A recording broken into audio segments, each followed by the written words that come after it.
All right, welcome back. It's late February '63, and you can kind of see the outcome of the naval battle here, where we lost 3 ships, and our other forces are in pretty bad shape.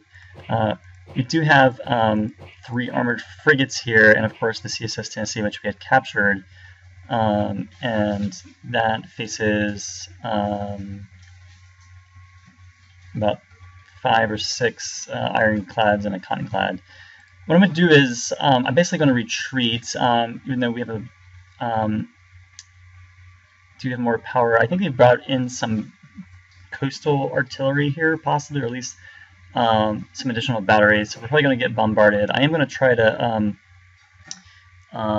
use the torpedo here to blow up the ship, the Navy.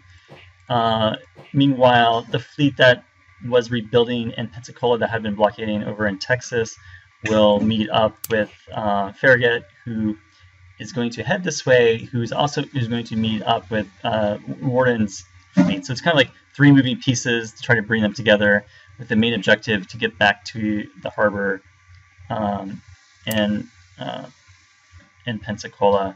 We also have let's see if we can find it. We also have another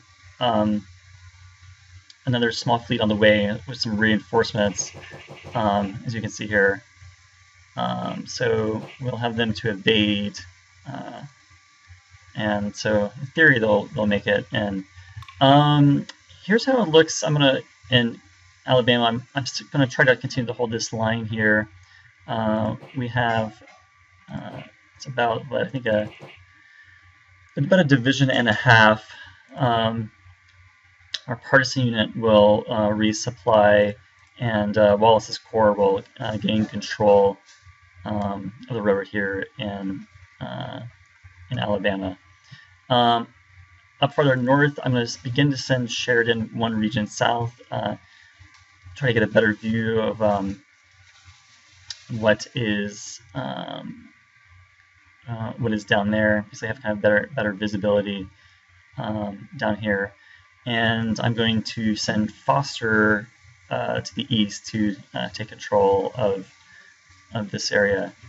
We do have a division that's pretty much ready to go in Cairo, but they need to be trained. And Halleck is currently over here training the forces. So I think those are pretty much the highlights in this region. Nothing too much happening over here other than that we have 4 divisions. Let's see if I can combine. Oops. Okay, so I need to make a new force here, which we will do now.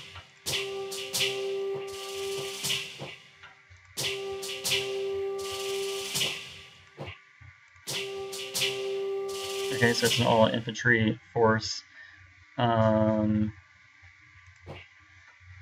But yeah, otherwise it's a pretty strong force, and we are doing some additional recruiting up here in Kentucky, and General McClellan is training up the new troops. Pretty much a stalemate in Virginia, Maryland. Nothing too much to say. Continuing just to gather some larger forces. We didn't use all of our money, so we do have some left. We used all of our war supply. That's fine. We've produced a fair amount each turn, so we'll get it back this turn, and then we'll be able to use a lot of these conscripts that are waiting. All right, let's run the turn and see what happens. All right, no battles. We lost 5 from options and events, and then we gained 2 on. We gained 2 from morale. So let's find the. Here we go. It's probably here. So, National Banking Law, 100,000. Okay, so the National Conscription Act. So it gives us 200 more conscripts, but then we lose. We lose 5 national morale. Oh, interesting. So they actually captured. So here's the fleet they captured, and here is our new fleet here. So yeah, so there was no battle there. There was one, I mean, really only a skirmish, and we lost it in Sparta, which I guess is, yeah, that's here. Okay, so we'll need to rebuild the railroad. Confederate cavalry is here, and